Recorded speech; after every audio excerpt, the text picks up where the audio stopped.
Our scripture this morning is taken from 1 John 4:19 to 21, using the translation that Eugene Peterson wrote, which is entitled The Message.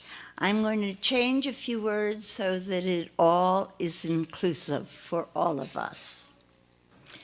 We, though, are going to love and be loved. First we were loved, now we love. God loved us first. If anyone who boasts, I love God, and goes right on hating a brother or a sister, thinking nothing of it, that person is a liar. If you and I won't love the person we can see, how can we love the God who we cannot see? The command we have from Christ is blunt. Loving God includes loving people. You've got to love both. I'm going to start by saying anahoro, which means peace. So we went to a Burundi church, and that was the one word I could hear. And later I learned what it meant, so it made sense. So you say anahoro, and then you say it back. So anahoro. Thank you. And mwera motse, which means good morning.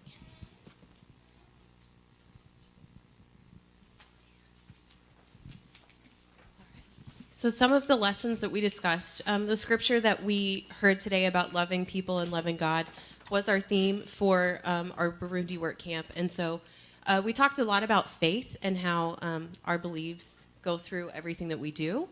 And love was obviously a big topic. And how do we love those that we don't even know we need to love?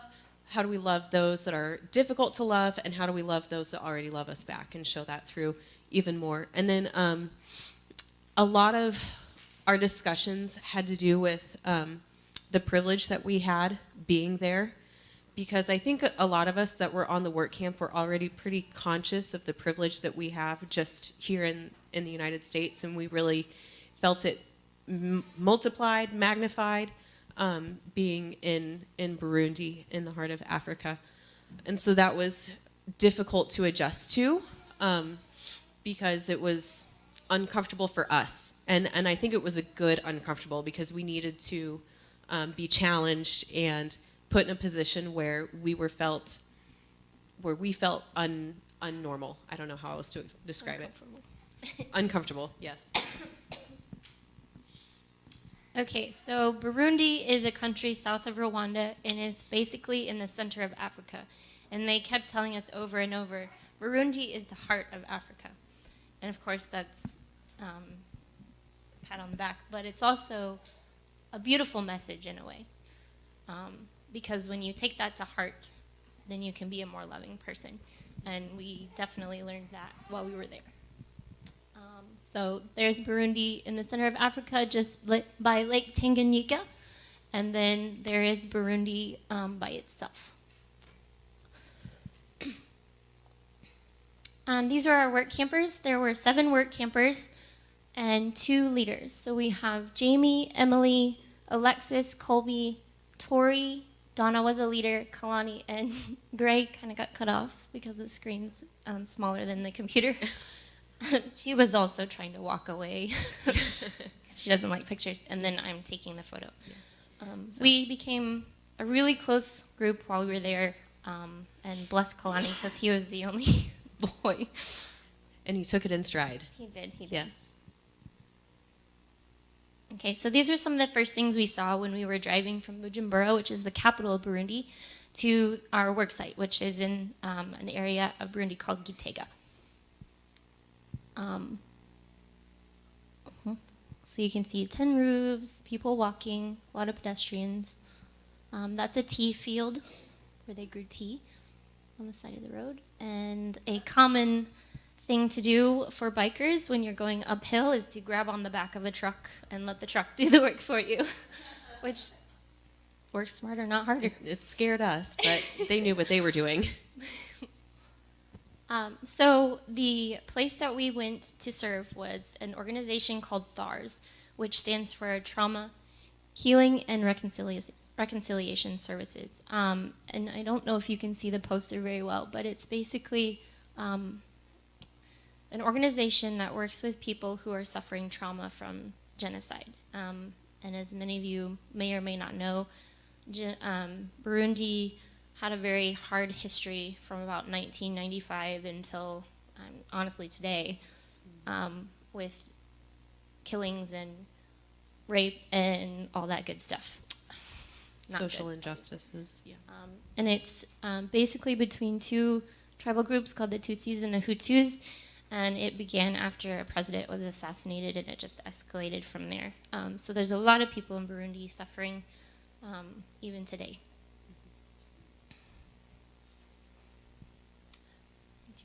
Yeah, okay.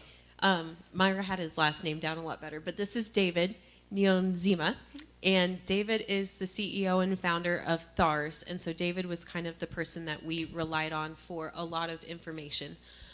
He is a genocide survivor, and so we actually got to go with David to the place where his school children were attacked, and he hid in the lower pit of a car garage, like how you can go underneath the car and work. He hid there for almost a full 24 hours before coming back out and trying to find his wife and his family and making sure that they were safe and still hiding from the police that were getting them. And he did eventually find his school children. Not super happy ending. We'll just leave it there. But. The THARS worksite is on a hill called the Gubganeza Hill, and in Kirundi that means be refreshed. David has a very clear and strong mission about what he wants to do and how he wants to help people get through this. And you can tell by the name and the location that they really are trying to make their country better, make the people feel more healed and at peace. So all through the compound, there were evidence of how they were trying to be a sustainable place. So there were sheep grazing around. That's the corner of our guest house that you'll see a picture of in a little bit. They had all sorts of fruits. That right there is a Japanese plum.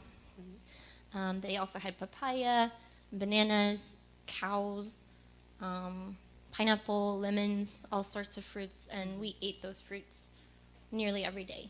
So that was really cool. The hospitality was absolutely amazing. They were so kind, and it was almost difficult to accept how kind they were. One of my favorite stories is they actually asked if they could do our laundry, and those of us a lot of us had gone to Nepal together, and so we were used to having pretty dirty clothes, and we were like, no, it's fine, you don't need to do our laundry. But they said, no, you are here to serve us, and so we need to serve you. And so just imagining 2 or 3 people doing laundry by hand for like 25 volunteers, that was hard for us. And knowing that they were using their water resources to do that, and simply the labor of what it takes to wash that much clothing, that was really difficult. But we could tell that they really appreciated us being there, and so it was a good practice to serve and be served too. But the food they provided was great because a lot of it was locally grown. So we often had some sort of starch, whether it was rice, potatoes, it could have been plantains sometimes.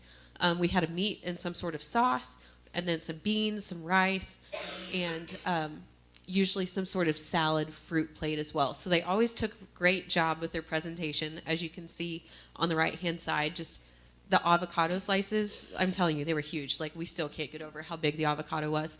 And then we often had water and pop too. And so we were used to drinking water, and it was hard to encourage the others to drink water too, because that's the healthier option, but the pop tastes a lot better. And usually pop is cheaper. So it was just a different way of dieting. So. And a favorite snack was finger bananas. Yes, they went everywhere with us. So this is the guest house where we stayed. There were about 10 rooms, I want to say. I wasn't in the guest house. You would have to That's know. right. I forgot. Colby was in another room. I was. So there was 10 rooms, and we each had our own bed and shower in our room. So pretty great hospitality. Mm-hmm. And that's kind of what it looked like. They did have mosquito nets on the bed to keep yellow fever and malaria away from us. But we honestly didn't have a lot of trouble with bugs. Mm-mm. And this was our view every evening. And morning. And morning. It was great. Very, that was very actually beautiful. a sunrise. And then stars were gorgeous. at night. Amazing. So we had a couple days of free time before we started work. So we went and saw one of the sources of the Nile River. And that is a spring that feeds into this river here, which eventually makes it to the Nile. And they mark the place with a pyramid to connect the two places. Yes. There's David Nyanzima again with his daughter Daniela. They took us to a Quaker church, African Quaker church, Yes. which is not Not the the same as Quaker we American know at all. Quaker church. But it was wonderful. It was absolutely wonderful. I don't know about you, but I was almost at tears a lot of times Yes. just because they were singing and they were so joyful and it was loud and beautiful. It was awesome. So. And David is the one that delivered the sermon, and Daniela translated for us. And luckily, David was there. Otherwise, our leader, Gray, would have had to have given the sermon. And so that would have been another obstacle for her, because often in African churches, the guests give the sermon. And so we were grateful that David was with us, especially Gray. But I know she would have done a fabulous job. She would have done great. And then there's the drummers that we saw earlier. Yes. Something that we didn't see in the video is that the main drummer told a story with the shorter drummer behind him, and it was, I'm trying to remember it exactly, but I feel like it was about a man who was needing help, and so they were kind of reenacting that look of like, please help me, and then they blessing him and so on. So they did more than just play the drums, which the drums were obviously incredible to experience too. But It was definitely a music mission. yes. And this was the children's choir at the Quaker church. So you can just see on their faces how joyful and how heart-wrenching it was. Mm-hmm. And then another day we got to go to Lake Tanganyika, and we got to see some hippos really up close. Wild. No fences. No fences. No. Like, we could have walked onto a beach into the water with them if we wanted to, but we didn't want to. No, that would not have been fun. But yes. And we also got to see some other wildlife, monkey and an alligator. And they also took us to the marketplace, which is where I got all these fabrics. Mm-hmm. Yep. They helped us bargain. Yes. Because it was not easy. We don't speak Kirundi. And Correct. Yes. also are not good bargainers. I can't remember what day it was, but one day we went, I think when we went to the Nile source, Yeah. on the way back, our car broke down.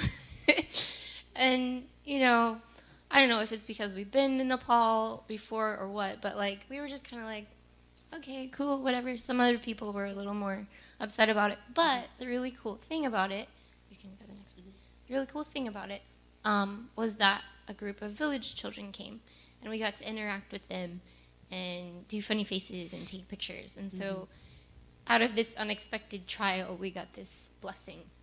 So it was really great. And there's the village children. Yep. They all kind of wore their hair really short, which was different. yeah, Mm-hmm. less maintenance. And there's one of our work campers, Kalani. Yes. Kalani kind of was the one that made the connection. And then what was really neat was that the camera was often the relationship starter, is that he would take pictures of them and then turn the camera and show it to them so that they could see themselves. And that was just the coolest thing. And that's how we really bonded and started a relationship there. So that was a lot of fun for us to branch out and meet new people. There's some more children.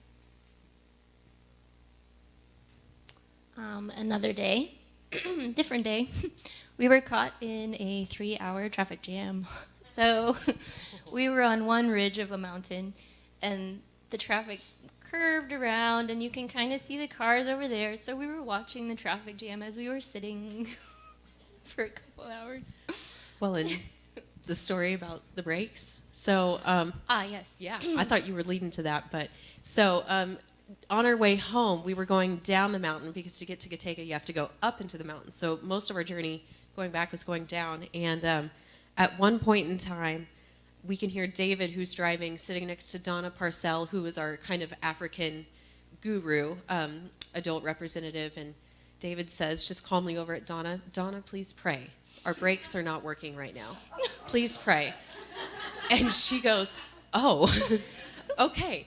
And luckily they turned back on, but it was a lot of the start and stopping that we had with the traffic jam that caused the brakes to go out. And it was very real for a second that it could have been really bad. But he was just so prayful. calm. Please pray. Please pray. Please pray, everybody. The brakes quit. Okay, praying. So what caused it is that I think there was an accident, and because it's only a 2-lane road, and it's a winding road, only one side of the traffic can go at a time, and then often the police are trying to clean it up, so then they block both sides, and then people start cutting in and out, and it can get pretty intense because David was getting so frustrated he didn't want to drive at night, and he actually got pretty assertive with a military person, and we had a weapon pointed at our vehicle. Yes, so we Sorry, don't Mom. have any pictures of it because No. we were told not to, very seriously. Yeah. There were soldiers of different calibers all over the place, really, Everywhere. heavily armed. And we were not allowed to take photos of it. So the soldiers he's talking about wasn't just some guy in a blue suit. He was armed. The real deal. Yeah. So. Okay, so this was our work site. We had 2 different projects at the THARS compound. One was to finish the floor in a kitchen in one building, and then the other project was to reconstruct a building that was already built into a library. And the reason they were trying to do that is because they were trying to get some government accreditation. And to do that, they needed to have a library on site. So that's how we were helping them with that. So this is the first site with the kitchen, and Colby did most of the work there. Yes. So when we arrived, when we first took our tour of the estate, we saw that the floor was pretty rough, and by the time we got to work, we were going to be laying rocks, large like limestone rocks on the floor, and then eventually we were going to be helping carry smaller like gravel and sand to concrete and mix it up and lay a sidewalk and actually lay some concrete foundation work. So a lot of what we did was making chains, whether that was going from kind of a higher hill down some stairs to dropping off the gravel to moving rocks into position to making a chain and sending the concrete one way and then sending an empty bucket back. But it was pretty similar work to what I did a lot of in Burundi. So those of us, in Nepal. So the 4 of us that had been to Nepal were experts on rocks and making chains. And so that was kind of our call to action. We had some wheelbarrows. They didn't work super great, but this was our finished product here. So we laid the foundation. We needed some channels for drainage to come out. And eventually this will be a kitchen for them to use for educational purposes. So. And then this was the library site. This is the inside. And I worked mostly on this project. So they had about 5 walls that they needed to tear down. And then they were moving a bathroom from one area to another part of the building. So we tore down the 5 walls, took all the debris out. If you want to click through. Yep. There. Took all the debris out in wheelbarrows, and then we took what bricks were whole and stacked them to reuse later. So there's me working with, that's the head mason of the project, and that was another THARS staff member who was helping. And you can kind of see the debris that Kalani's standing on, and we used the wheelbarrows to take it all out. And then afterwards, we swept the floors with handmade brooms. So you can kind of see in the bottom left corner, the floor is darker. That is where the bathroom used to be. They actually moved windows from one part of the building to that part, which was pretty cool to watch that process. And then this was the last day. All of us worked on the kitchen floor the last day. So this was everybody, minus a few of the THARS workers. Mm-hmm. And then, no. And then once we were all finished, the last day, we kind of quit working, and then we went and dedicated the new library space through various methods of celebration. So we all donned the T-shirt that Myra has and some Burundian fabric and watched and celebrated the work that we had done. They said that we had done about 3 weeks worth of work in 5 days. So we really sped up the process for them. And it was a lot of fun to partake in a new method of celebration. So first we started in the library. We got to sign our names in the floor as a fun way to put our mark on things.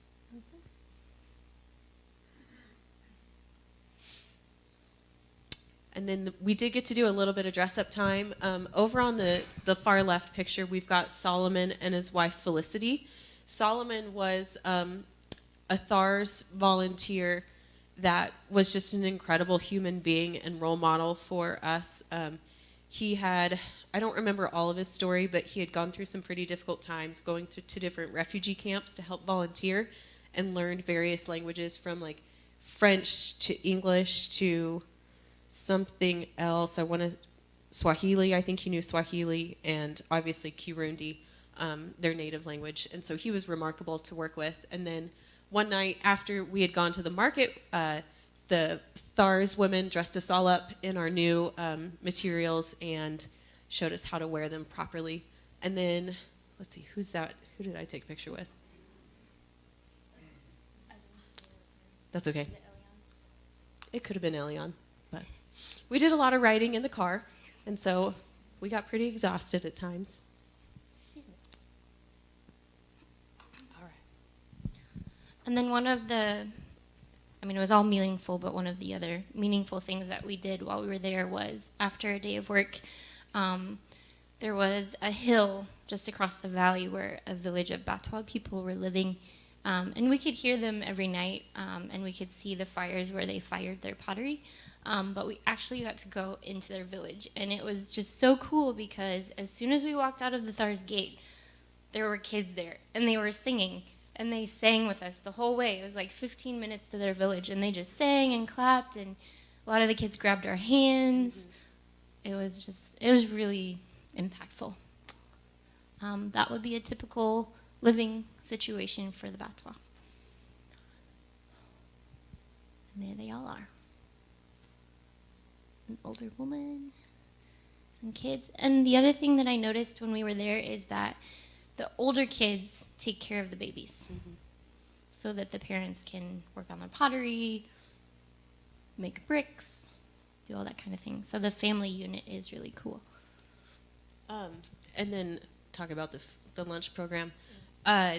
THARS there in Katega works a lot with the Batwa community because if I understand it correctly, the children of the Twa community don't attend school because in their mind they believe that their parents are going to take all of the food, so they don't go to school so that they always have something to eat at night, which isn't necessarily the case. The case is they just simply don't have the food to feed the family all the time. So one thing that THARS does to encourage education amongst younger generations is they feed them lunch during their lunchtime to encourage them to still go to school and know that they're going to at least get one good meal a day.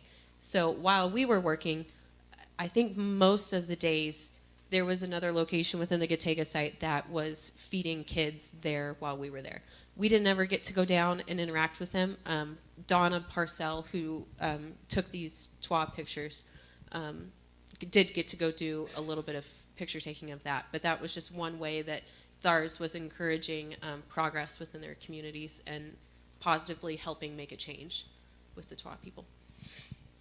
And so we want to say urakose to Donna Parcell because all of the pictures of the Batswa people were taken by her. She's an excellent photographer, and we really appreciate her letting us borrow her pictures because she could have easily And some charged of her us for video. them. Yeah. And then urakose means thank you for a large group of people, and we want to say thank you to all of you because we couldn't have done it without you. Yes. Thank you. All right. And then to end, and to lead into our last song, one of the, I believe the very first days that we were there, we did a chapel service, and we sang Here I Am to Worship in English, and then just as we were finishing our version in English, the Burundi volunteers picked it up in Kirundi. And so we luckily have a little bit of that footage, and so we're going to start with Kirundi and just listen and enjoy it, and then we'll segue into our version in English.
Thanks for watching this video from the First Church of the Brethren in Wichita, Kansas. If you'd like to watch another video, click the link on the right. Thanks for liking, commenting, and subscribing on this video. And we'd love to have you join us on Sundays at 9:30 for Sunday school and 10:45 for worship. Everyone is welcome and you're invited.